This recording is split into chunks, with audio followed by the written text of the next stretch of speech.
On today's show, it's a crossover edition with Locked On Canadiens to discuss Patrik Laine's first look in Habs colors. Also, with acquiring the Finnish star, how much has the floor risen in Montreal?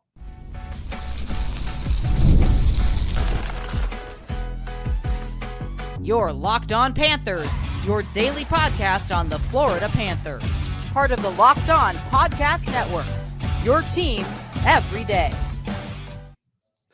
And welcome into this crossover edition of the Locked On Florida Panthers podcast and Locked On Montreal Canadiens podcast. We are part of the Locked On Podcast Network, where it's your team every day. Thank you for making both of our Locked On podcasts your first listen of the day. For everyone on the Habs feed, let me introduce myself. My name is Armando Velez, the host of the Locked On Florida Panthers podcast, and very thankful to be doing this crossover edition, another divisional crossover edition here on the Locked On Florida Panthers podcast. This time doing it with one of the co-hosts of Locked On Canadiens, Laura Saba.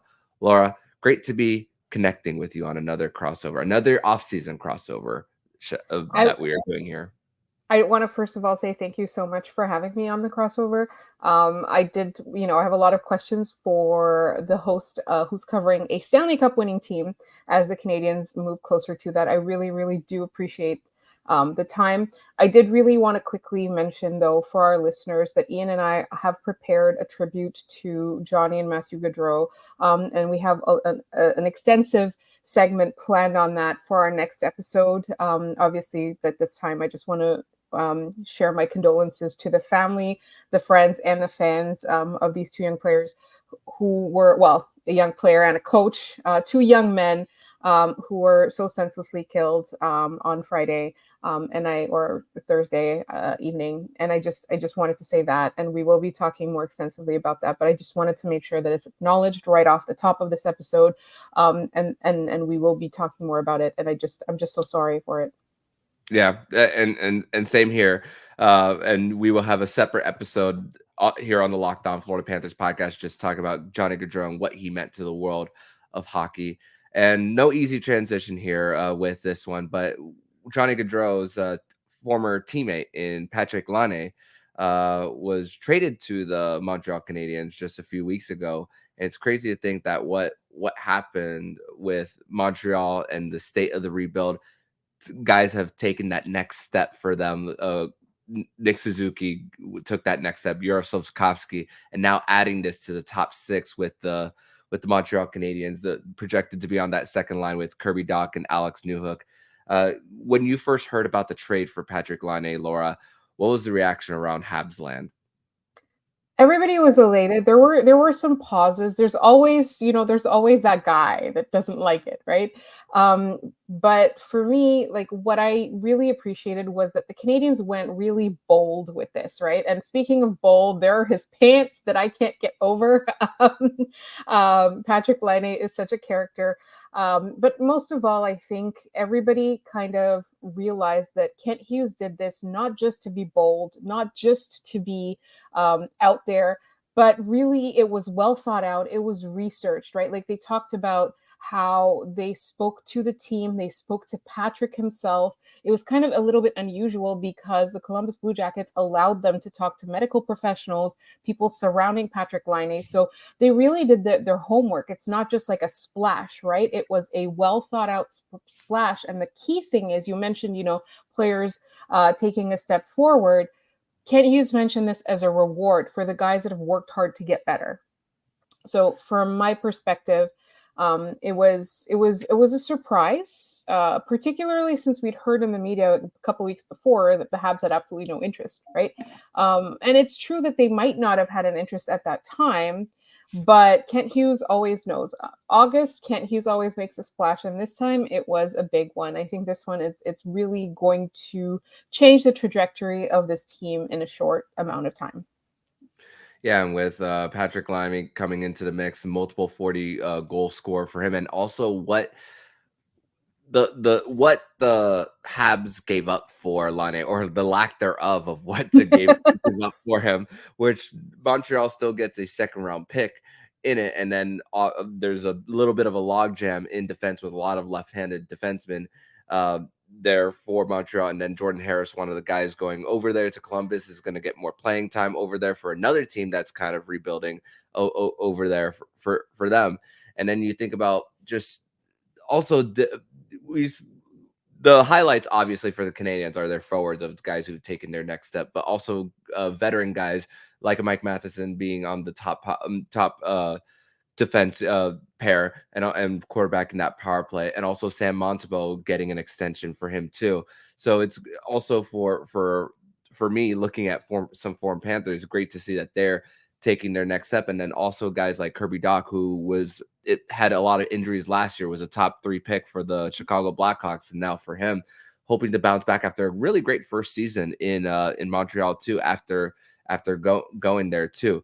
So for Montreal, it really seems for them that this could be that next step for guys who are going to have their contracts expire in a few years. And with taking his full cap hit, it doesn't seem that's like something that's going to be a big dent because of what's coming up with like LTIR with Carey Price and what I'm seeing on Puckpedia, Raphael Harvey-Pinard. So there's still some flexibility there in short term and long term. Yeah, and so Kent Hughes has mentioned that he expects to be cap compliant without having to use LTIR before the season starts. So that's interesting to see how he's going to maneuver that. It means he's got some other stuff up his sleeve, or there's going to be some paper transactions. I'm not really sure, but he did seem it did seem like he's still cooking, right? So that's the big thing. But I'm glad you mentioned both of those players, actually, the former Florida Panthers in Samuel Montembeault and in Mike Matheson, because I feel that sometimes, we talk about change of scenery as a cliche, but sometimes it is really truly what you need. And sometimes a change in scenery doesn't necessarily mean, like he's out of that situation. It's more like, he's playing with a different set of players, or he's playing under a different coach, and it's maybe somebody who's a better fit. In terms of Samuel Montembeault, I thought it was really interesting in that he was an afterthought, right? Like he was claimed off waivers, and then he really he did the most to grab that opportunity by the horns, and now he is the number 1 goaltender in the Montreal Canadiens organization, for better or worse. That's who he is, right? So I think it's really interesting. Whereas with Mike Matheson, he had a breakout year this year. Well, not a breakout. I guess what would you call it? A breakout is more, I guess, suited to rookies. But he had his best year, I would say. He had a phenomenal year. And I think it's really, really interesting that him too, like he essentially took what he was given and made the most out of it. He played so many minutes. He was very heavily relied upon, but he did the most with that. He scored a lot of points, and I think a lot of times his production is kind of underrated in Montreal.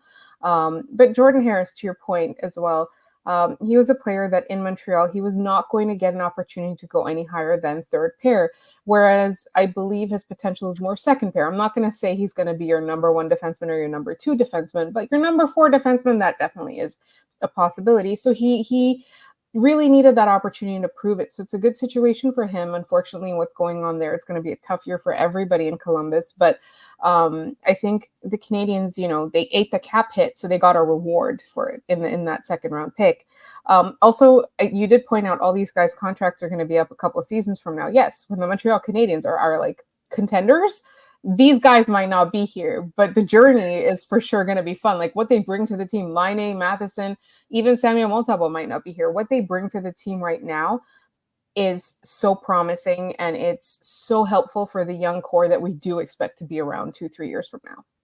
Yeah, and then some of the guys who aren't as highlighted as other guys, Caden Gooley getting an extension for them too there. And also I noticed something. I remember doing this crossover last year and discussing only one guy who played all 82 games last season, and Nick Suzuki, and this year having 4 of them. So health has been on the side of the Montreal Canadiens as they were starting to build. You can't always point to record as always what it says about a rebuild too, but also for what's coming up for them in Ivan Dadonov, David Reinbacher, now that his ELC has started this year. Obviously, Dadonov is going to have another year out in Russia before he comes over for him. So that's another thing for that. Health is on their side, and also another part of Laine's line, Alex Newhook, he also had a career high with not being able to, not having to carry a big load like he was trying to in Colorado there too. So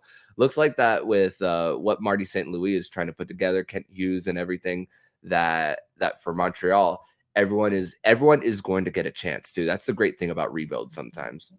Yeah, and that's it. Everybody's going to get a chance to prove themselves. Everybody's going to get a chance to play. Everybody's going to get a chance to do what's necessary, right? Like, and that's what I'm so excited about. Yeah, no doubt. But we're going to transition over to segment number 2, where we're going to flip it over to Laura, where she's going to ask me any of her Florida Panthers related questions for myself in relation to the Montreal Canadiens. We're going to discuss that more next here on Locked On Florida Panthers podcast and Locked On Montreal Canadiens. But first, let us tell you all about FanDuel. And you've all heard us talk about it, America's #1 sportsbook. Well, we have something a little different for you. Through September 22nd, all FanDuel customers can bet up to $5 and get a 3 weeks free trial of NFL Sunday Ticket from YouTube and YouTube TV. Then with YouTube TV base plan, you'll be able to watch every regular season Sunday afternoon out of market game. All you need is a Google account and a current form of payment. You can cancel anytime. So just visit FanDuel.com and download America's #1 sportsbook. And thank you guys once again for making Locked On Florida Panthers and Locked On Montreal Canadiens podcast your first listen of the day. As now we switch it over to Laura Saba for any questions she has in relation to the Florida Panthers. The floor is yours. The first question is, can we have Matthew Kachuck? That's my first question. No, all right. So here's what my question for you is really the Montreal Canadiens, as you know, are in a rebuild. As we know, the Florida Panthers got to the Stanley Cup final last year, and then this year finally won the thing. As somebody who has seen now 2 finals and come out of the on the winning side of one of them, like, that's the holy grail. Like, that's what all the players are playing for. And you look at a rebuilding team like Montreal. What, if you were the GM, what kind of advice would you give a guy like Kent Hughes if he's trying to get to the Stanley Cup and become a contender? Well, a few of them is one of them is going to be very simplistic about just having an open door policy, talking to your players and everything, just be able to just hear everyone out when it comes to that. Also, just another one is identify #1 center, which the Montreal Canadiens do have in Nick Suzuki there. So that's a great thing that they have there. And also just a coach who's willing to learn and be a player's guy. I mean, you think about Marty St. Louis and just the career that he's had. We talk about undersized guys. I mean, having one in Cole Caulfield for the Montreal Canadiens. That's one that a lot of people talk about when it comes to him. So that you think about when it comes to just guys who are just able to grind things out, identify that. And for Marty St. Louis in his journey, that's definitely one that is a guy who just understands and has been through it all, and eventually winning the Stanley Cup for him. So he knows there's going to be a lot of bad days in the rebuild. I mean, two straight years of getting the fifth overall pick, 3 years ago getting #1. I mean, and to think that 3 wins away for Montreal from winning the Stanley Cup in 2021. So you think about just the 180 that's going on there, but then relationships.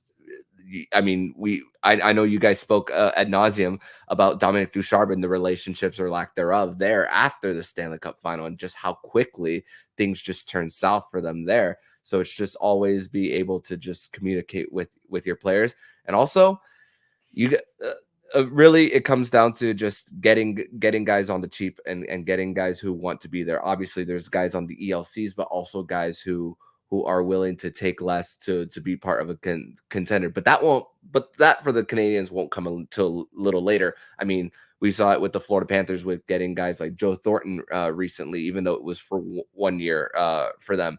the Stahl brothers for the Panthers, even though they're on the team that lost in the Stanley Cup final in 2023. And then you have stopgaps in the year after in Oliver Ekman-Larsson, Anthony Stolarz. It's about really identifying those guys and seeing maybe guys who weren't given the best chance in a certain situation, which, going back to Patrik Laine, in this situation, and trying to just see where they can elevate. But the thing is, going back to the Canadiens, Patrik Laine is proven in what he can do on the offensive side of the puck too. So there's also that proven part for him. But it's just one player out of 20 guys who are dressed every single night. So it's really about consistently finding those other guys along with him. So I think it's really interesting what you said about an open door policy, because I don't know if Kent Hughes necessarily has that specifically, but he has a very honest and open relationship with his players. As for Marty, he's definitely got an open door policy. Like he's, he's that guy that everybody, the players would run through a wall for. And I love that about him. But I want to ask you specifically, like we're talking about, like it's 20 guys, it's not just one guy, but how much of a difference did the trade for Matthew Tkachuk, how much of a difference did bringing him in make for Florida in a short amount of time? Oh man, it everything for him, because you think about just what the Panthers needed for when they were eliminated in 2022 in that sweep against the Tampa Bay Lightning, and then Matthew Tkachuk coming in and then just bringing more of that physicality, the guy who's going to bang you around the boards, to who's going to get in front of the goalie's face, get him mad. I mean, first season with the Florida Panthers, I mean, Matthew Tkachuk and Jonathan Quick go at it a little bit, and then Matthew Tkachuk gets suspended for obviously something that was a little boneheaded at the time from his part, but also someone who's just gonna just upset you. I mean, Chris Kreider in the Eastern Conference Final in Game 4 got him so upset, and Chris Kreider's a really calm dude, to the point that he tried chucking his mouthpiece over the glass there. So it's been such a big difference for Matthew Tkachuk coming in, and just and it's also when it came to his first season and getting all those points for the Florida Panthers, and then the very next year not having as much of the point production for him. His shots were down, but still he was still making plays on the power play. I mean, Sam Reinhart took that next step, even that for him, even though he was scoring 30 goals in multiple seasons. But when someone takes a step back for the Panthers, another guy has been able to elevate their game. Carter Verhaeghe, he was a 40 goal scorer the year before. Didn't score 40 this year, but we know he's capable of doing that. So it's about different guys taking turns for them to get the production. But also it's really how the Florida Panthers were able to just focus on defense first and being tight. I mean, best road penalty kill in the regular season that carried over to the postseason as far as what they've done there. So What's it's really that about it's pretty great, especially going into hostile environments. Hey, Montreal is one of them. It's I don't say the original 6 for Montreal. It's the original 1 if you were talking history, if we're talking NHL history there. But for the Florida Panthers being able to go into different environments and kill penalties and not having to rely on last change, it's been great to see what they can do. I think that's actually really, really interesting, because obviously right now the defense doesn't really have an identity, right? Like there's all these guys jockeying for spots. There's 2 guys that for sure aren't going to be there a couple of years from now, right? And then there's all these and even the players who are looking for spots. There's more players than there will be spots when the team contends. But that penalty kill is just so important, because it's one of the elements that could lose you a game, right? Mm-hmm. Or win you a game. And I find that with the Montreal Canadiens, they really need to do something about it, because it got a lot better after the All-Star game last season. They were actually, for like a stretch of time, I don't know if it was like 4 weeks or 5 weeks, they're actually the number 1 penalty kill in the NHL. But not overall, right? Just that particular stretch. So like they went from like being like the last or the second last in the NHL to like, somewhere to the middle of the pack based on that average alone. That's how good they were for like a short amount of time. But like, I think it's so key to have that consistency and to be able to know that when there is a penalty, you know that your team can kill it off, right? Like it's a lot of penalty killing is goaltending too, which I did want to really quickly ask you about just before we go to our next segment. So goaltending in Florida has been inconsistent historically. So how much of a difference did it make this year in your mind? It's crazy because when you think about this year specifically, I mean, Sergei Bobrovsky's number didn't really stick out too much in the regular season. I mean, Anthony Stolarz was the better one in the smaller sample size for him. I mean, when we talk about unsung heroes for the Florida Panthers in that last season, Anthony Stolarz is definitely up there for multiple, especially road shutouts too. Very two great performances, especially that stick out for me, are one on the road in Nashville and then another one on the road in Buffalo last year for him. But it's going to be crazy to think that what the next phase of goaltending is going to be with Spencer Knight coming back into the mix after his time in players' assistants and having a great year in the AHL for Charlotte too. So they also got to see what he's going to be. But also for Sergei Bobrovsky, he didn't have to carry as much of the load this year as he did in the 2023 postseason. It was Sergei Bobrovsky was the hands down Conn Smythe leader for the Florida Panthers going into the 2023 Stanley Cup final. This year, it was Sergei Bobrovsky or Alexander Barkov, one of the two. But then obviously Connor McDavid just set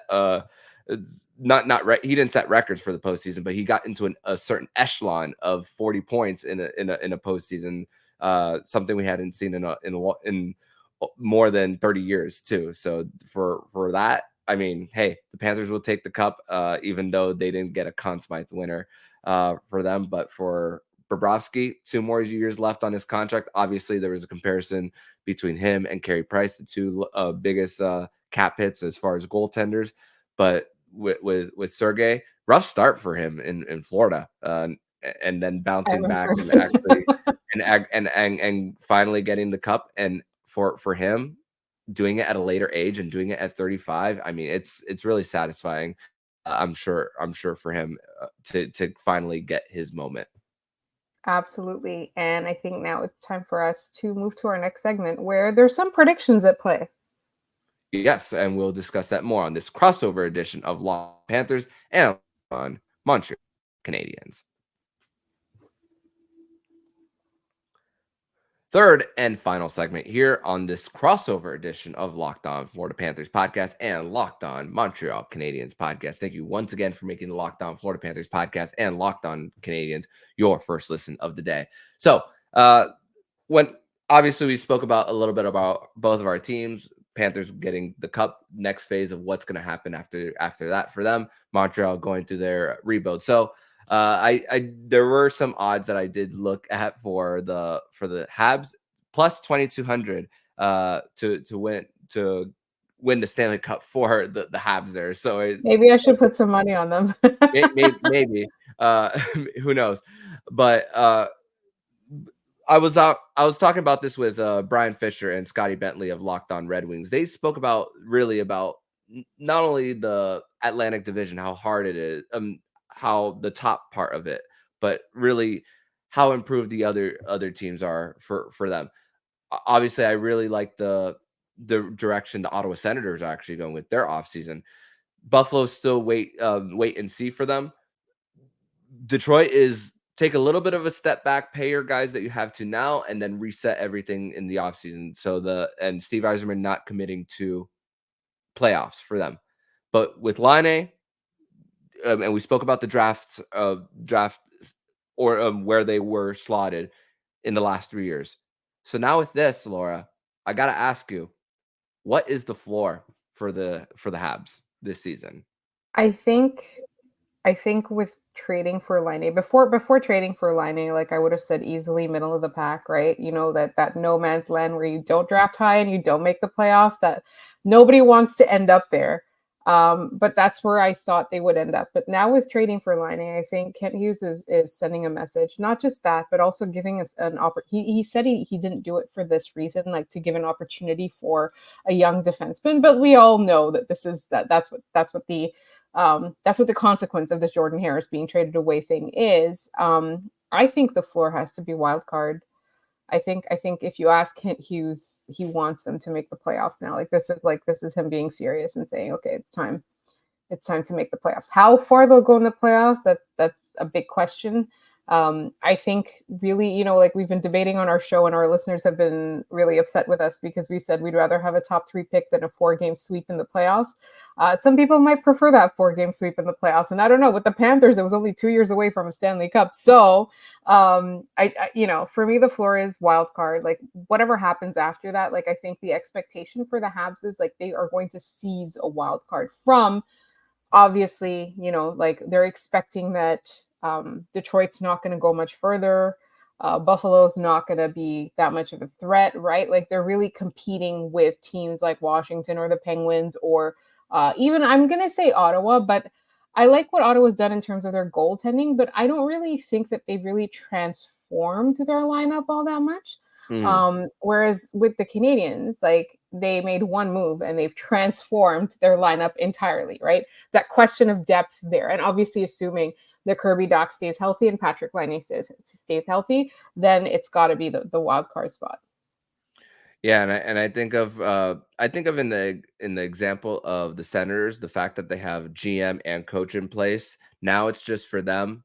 Players, you guys have to be the ones to prove it now. It's no longer this constant turnover. Obviously, there's some stability, at least in my opinion, in Montreal with what they're going through next with what's going on in the rebuild. But not only Atlantic, but you mentioned some of the teams in the Metropolitan that they're going to be battling for a wild card. Washington has improved a lot with the other guy that Patrik Laine was traded for in Pierre-Luc Dubois, adding in Jacob Chikrin, Matt Roy, excuse me. Philadelphia, I think this is going to be their real tank year for them. I still don't know where to put Pittsburgh. I still don't know for them. It's really hard. They're the hardest one to predict. And for the Islanders, I don't believe Sorokin will have another horrid season like he had last year. And they're now under a full season of Patrick Waugh, former Habs. The penalty kill for New York will definitely be much improved for them. And for Montreal, I think it's funny because I'm actually in agreement with the whole. I'd rather be in the postseason and get swept over the top 3 pick, and here's why. And yeah, our listeners are gonna love you. Here's why. When you're rebuilding, and when it comes to timelines of rebuilding, sometimes there comes a certain point where you just want to get out of the basement and give a glimmer of hope. And I think a top 3 pick would say that there's so many things that would have to go wrong, and that going into an offseason would just bring more questions, while there's still, even though, and looking at Montreal's the draft, how many draft picks they have: 2 in the first round, 2 in the second, 3 in the third, 2 in the fourth. There's still opportunities to still make great to make maybe a splash trade if you need to, even if you make the playoffs. So I'm on the whole. I'm on the make the postseason over the top 3 pick. But I will make a prediction, though. I don't think the Montreal Canadiens will finish last in the Atlantic. I don't think they will. I think but I don't think they'll make the playoffs neither. But I will say they will finish above Buffalo this year in the postseason. That is the one team that I will say they will finish over in the Atlantic Division standings. So do you think it's the quality of competition that will be the downfall? More than likely, but it won't paint the numbers won't paint the whole picture, in my opinion, on growth and the ability, and for these guys of getting a year older into a new system, and then guys who are going to come up. I didn't even mention Floridian Jacob Fowler, who's playing at Boston College, and you mentioned Sam Montembeault might not even be part of the mix in a couple of years, even though he got his extension. So that part of the pipeline for Montreal, what I'm seeing, is actually very strong too in goal. So for that next phase of guys who are they're trying to build around too. So that's another thing for guys who are going to get younger. And I mentioned with guys wanting to come to Florida with Montreal, if there's signs of that, of progress, along with having 3 guys who are signed long-term, 4, this could be the Atlantic Division version, possibly, of the New Jersey Devils, of having so many young guys who could take that next step and getting the complementary pieces, because Florida, for the longest time, they had Huberdeau, Barkov under 6-year deals. So what was going to be the next step? They brought in Yager for part of the mix in 2016, but then fell off after. So and then constant turnover in coaching. There's not a turnover in coaching with Montreal. The guys are signed for 8 years, so continuity is important. So if guys from the outside are going to see that the continuity there, along with the coach and along with the history of the Habs, who knows? In 2 or 3 years, that could be their chance to finally open a championship window. Yeah, I don't disagree with you. I think their window is quite far. It's still, there's still a few years for that, and it's interesting that you bring up New Jersey, because I thought, I forgot New Jersey when I was saying like competition for the wild card. For me, I think it's really just a matter of, this is the message that Kent Hughes has sent, and I don't have any reason to believe that if everyone stays healthy, and that's a big if, right? Kirby Dach was out, like he played a game and a half, if that, right? But with these guys, like you have your top line already set, and then you've got depth now with that second line. Like you've got actual threats, right? So I think that's a big thing, and I do really feel that this year, one defenseman who's currently slotted to play in the AHL, if not playing in the AHL already, is going to have a big year and really make a splash. Like in my mind, it's Lane Hudson. But I don't really know, like, if that works. But I think, for the Habs, if they don't at least challenge for a wild card, it's going to be a big disappointment. And if they do get a wild card spot, like, I don't think it's going to be one where like management's going to say, okay, you can pat yourselves on the back and you're done now. Like, it's going to be like more, the pressure will be higher, not lower. Oh man, and the pressure from the fan base, that's gonna be fun to watch if that results in a postseason and what's to come after, Yeah. too. Because hey, we all want our team to win, right? So you see one little itty bit of success, you just assume want more. you just want more, but it's not always linear, for sure. But Laura, I want to thank you so much for joining me on this crossover edition of the Locked On Florida Panthers podcast. I'm grateful to do once again another show with you. Tell my listeners where they can follow you online. So you can find me at The Active Stick. You can find my co-host Ian at Maybe It's Ian, and our podcast is at LO_Canadiens. We're also available on YouTube and wherever you get your podcasts, just like you're listening to and watching now. Awesome. And for the Habs listeners, you can follow me on X at Monoman12. Follow the show account on X and Instagram at LO_FLA Panthers. And also check out both of our tweets during some future Montreal Canadiens and Florida Panthers matchups. Laura, thank you once again, and I will see you again very soon. Thank you so much.